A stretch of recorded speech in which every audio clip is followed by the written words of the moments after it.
नमस्ते दोस्तों, मेरे चैनल नॉलेज लिबरेट्स में आपका स्वागत है। आज हम बात करेंगे कि कैसे पता करें कि आपको ओसीडी है। How to know that you have OCD. काफ़ी लोग मुझे कमेंट सेक्शन में बोलते हैं कि सर हमें पता ही नहीं चलता कि हमें ओसीडी है कि नहीं है। तो आज हम पता करते हैं। सबसे पहले जो ओसीडी में आते हैं वो आते हैं इंट्रूसिव थॉट्स या इमेजेस। इंट्रूसिव मतलब इंट्रूड करना, मतलब घुसपैठ करना, घुसपैठिया। कोई विचार जो आपको बार बार आ रहा है, जो आपको नहीं चाहिए, या कोई इमेज, कोई फोटो आपके दिमाग में बार बार आ रही है जो आपको नहीं चाहिए। फॉर एग्जाम्पल, आप बैठे हुए और आपको दिमाग में थॉट आ रहा है कि मैं गे हूँ कि नहीं, या आपको थॉट आ रहा है कि अरे वो स्टोव ऑन है कि ऑफ है। और वो जो विचार है, जो आप जो चीज़ अभी कर रहे हो, फॉर एग्जाम्पल आप एग्जाम दे रहे हो तो आपको एग्जाम में कॉन्सेंट्रेट नहीं करने दे रहा है। तो ये इंट्रूसिव थॉट्स एंड इमेजेस वो है जो चीज़ वो बार बार आ रही है। ठीक है, intrusive thoughts and images. Intrude करना, घुसपैठिया, रिपीट हो रही है, वो विचार, वो फोटो आपके दिमाग में बार बार आ रही है, आपको नहीं चाहिए तो भी। उन थॉट्स और इमेजेस की वजह से हो रही है आपको एंजाइटी। एंजाइटी मतलब घबराहट। इंट्रूसिव थॉट्स और इमेजेस की वजह से आपको एंजाइटी हो रही है, और एंजाइटी को रोकने के लिए आप कंपल्शन कर रहे हो। ये कंपल्शन अभी बहुत जरूरी है। मतलब अगर आपको कंपल्शन आप कर रहे हो तो उसका मतलब ओसीडी है। कंपल्शन क्या होता है कि कोई बिहेवियर जो आपके लिए कंपल्सरी है, मतलब आप रोक नहीं सकते उसे, आप पे करना ही पड़ रहा है आपको। और आप वो पहले आपने शुरू किया था उसे, आपको पहली बार जब एंजाइटी हुई थी तो आपने सबसे पहले वो कंपल्शन खुद से किया था। फॉर एग्जाम्पल, आपको वो हाथ की, ये मेरे हाथ में जर्म्स है कि नहीं, और आपने हाथ धोया, पहली बार आपने खुद से धोया, बट वो बार बार धो के वो हैबिट बन गई और आप चाहो तो भी नहीं रुक रही है। कई बार आपको पता है ना कि मेरे हाथ साफ है, पर तो भी आप धोना बंद नहीं कर पाते। तो जो कंपल्शन है वो एक बिहेवियर है जो बार बार आप कर रहे हो अपनी एंजाइटी को दबाने के लिए, पर वो अभी आपके हाथ में नहीं रहा है, वो एक हैबिट बन गई है जिसे आप कंट्रोल नहीं कर सकते।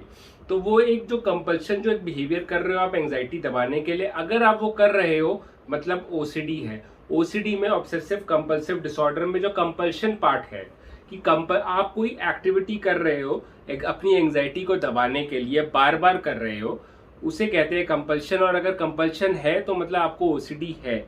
चाहे आपको कोई भी तरह के थॉट आ सकते हैं, सेक्सुअल, हार्मफुल, कैसे भी, पर वो अगर कोई विचार आपको बार बार आ रहा है, उसकी वजह से आपको एंजाइटी हो रही है, और एंजाइटी को दबाने के लिए आप कोई बिहेवियर कर रहे हो, बार बार कर रहे हो, तो वो ओसीडी है। जो कंपल्सिव बिहेवियर होता है वो दो तरह का होता है, एक एक्सटर्नल, एक मेंटल। एक्सटर्नल कंपल्शन होता है कि जो चीज आप बार देख सकते हो, जो बिहेवियर आप देख सकते हो, बार बार कर रहे हो, जैसे हाथ धोना या कोई चीज टच करना, वो एक्सटर्नल कंपल्शन हो गया। मेंटल कंपल्शन है जो आप दिमाग में कर रहे हो। फॉर एग्जाम्पल, आप रैशनलाइज कर रहे हो, जैसे फॉर एग्जाम्पल आपको थॉट आया कि अरे यार मैं गे हूँ क्या, उस लड़के को मैंने देखा, पर फिर आप खुद अपने आप को दलील दे रहे हो कि नहीं यार, मैं तो सेक्स किया हुआ है लड़कियों के साथ, या मुझे तो लड़कियां पसंद है। तो आप अपने आप से ही वकील की तरह आप दलीलें दे रहे हो, अपने आप से ही लड़ रहे हो। That is rationalising, that is logical, अपने साथ आर्गुमेंट करना। ठीक है, वो एक बहुत बड़ा मेंटल कंपल्शन होता है। फिर बार बार मंत्र पढ़ना या काउंटिंग करना। मेरी एक सब्सक्राइबर है जो 11-11 हजार बार भगवान का नाम लेती है, वो उसका कंपल्शन है, मेंटल कंपल्शन। अब मेंटल कंपल्शन है कि वो अंदर होता है तो वो दिखता नहीं है, तो लोगों को लगता है कि यार इसके ओसीडी में तो कंपल्शन है ही नहीं, पर ऐसा नहीं है। प्योर ओ ओसीडी कहा जाता है कि प्योर ओ ओसीडी है, उसमें सिर्फ ऑब्सेशन है, कंपल्शन नहीं है।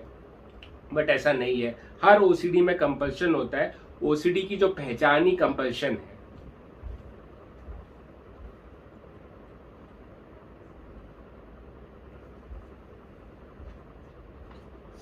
तो प्योर ओ करके कोई ओसीडी नहीं है, प्योर ऑब्सेशन वाला कंपल्शन होता है उसमें। तो ये देखिए, आपको ओसीडी है, आपको इंट्रूसिव थॉट इमेजेस आ रहे हैं, उसकी वजह से एंजाइटी हो रही है, और एंजाइटी को दबाने के लिए आप कोई एक बिहेवियर कर रहे हो, बार बार कर रहे हो। वो जो बिहेवियर है वो मेन बहुत ही इंपॉर्टेंट है कि हाँ, ये बिहेवियर कर रहे हो, कंपल्शन कर रहे हो, आप कोई चीज़ है जो आपके हाथ में नहीं है। आप 250 बार हाथ धो रहे हो, आपको पता है आपका हाथ साफ है, 10 बार धो के ही साफ है, पर आपको वो अंदर से वो नहीं हो रहा है, आपकी एक हैबिट बन गई है बार बार धोना हाथ। ठीक है, तो वो है। अब अपनी एंजाइटी को दबाने के लिए वो बिहेवियर कर रहे हो, पर उस बिहेवियर से आपकी एंजाइटी असली में और बढ़ रही है। ठीक है, तो अगर आपको ओसीडी है आपको बहुत ज़्यादा ओसीडी है, इस वीडियो को देख के आपको पता चल गया कि अरे मुझे ओसीडी है, क्या करें? तो डॉक्टर के पास जाइए अगर आपकी एंग्जाइटी बहुत ज़्यादा है। और SSRI मेडिसिन होती है, सिलेक्टिव सेरोटोनिन रीअपटेक इनहिबिटर, जैसे पैक्सिल, प्रोजैक, सर्ट्रेलिन, जिससे आपकी एंग्जाइटी कम होगी, आपके विचार कम होंगे। उसके बाद आप थेरेपी कर सकते हैं, एक्सपोजर रिस्पॉन्स प्रिवेंशन थेरेपी या एक्सेप्टेंस एंड कमिटमेंट थेरेपी। इसकी वीडियो मेरे चैनल पे है, आप अपने आपका जो साइकोलॉजिस्ट है, काउंसलर है, वो आपको करवाएगा, तो वो करिए। साथ में मेडिटेशन जो है वो भी हेल्पफुल होती है। तो ये चीज़ें आप करिए। और एक चीज़ समझ लीजिए कि जो ओसीडी है वो क्रोनिक डिसीज है। क्रोनिक मतलब कि ये जो बीमारी है वो पूरी तरह जड़ से नहीं जा सकती, पर डरिए मत। अगर आप मैनेज कर लेंगे ये बीमारी तो वो सेम ऐसा ही हो जाएगा जैसे कि आपको नहीं है।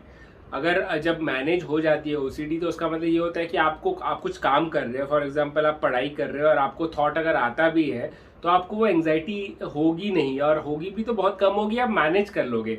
फॉर एग्जाम्पल जब मैं ये वीडियोस बनाता हूँ तो मुझे भी कभी कभी विचार आ जाते हैं ऑब्सेसिव या एंग्जाइटी होती है, पर मैं उसे इग्नोर कर लेता हूँ और वीडियो बनाता रहता हूँ। और मैं विदाउट कट ही वीडियो बनाता हूँ ज़्यादातर, तो कुछ ज़्यादा मतलब मैं वो मैनेज कर लेता हूँ अपने विचार। तो ये है ओसीडी मैनेजमेंट, जो मैं कहता हूँ कि वो जड़ से ख़त्म होने से कंपैरेटिवली ये है। तो घबराइए मत, कई लोग घबरा जाते हैं कि सर ओसीडी जड़ से ख़त्म नहीं होती, पर ओसीडी मैनेज भी अगर आप कर लोगे तो ऐसा ही लगेगा जैसे आपकी ठीक हो गई है ओसीडी।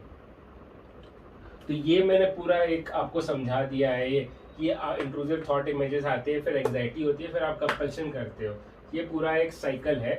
ये cycle is same like thought, feeling, behaviour. ये एक साइकिल है, मतलब पहले विचार आएगा फिर फीलिंग आएगी, कभी कभी फीलिंग पहले आ जाती है और फिर विचार आएगा। पहले आपको एंग्जाइटी बिना आप बता नहीं पाओगे कि क्यों आप एंग्शियस फील कर रहे हो, आपको एंग्जाइटी होने लगेगी, फिर आपको एंग्जाइटी वाले विचार भी, घबराहट वाले विचार भी आने लगेंगे, और ज्यादा विचार आएंगे, आप ज्यादा एंग्शियस फील करोगे, फिर ज्यादा एंग्शियस फील करोगे तो ज्यादा विचार आएंगे। एंग्जाइटी में तो ज्यादा विचार आते ही है, जब आप घबराहट आपको फील होता है तो रेसिंग थॉट्स जल्दी जल्दी आते हैं। तो ये पूरा था कि समझने के लिए कि आपको ओसीडी है कि नहीं। आई होप आप समझ गए होगे। एंड आपको लाइफ में कोई भी इशू हो, परेशानी हो तो घबराओ मत, भागो मत, ठीक है, हटो मत, डटे रहो, कीप फाइटिंग।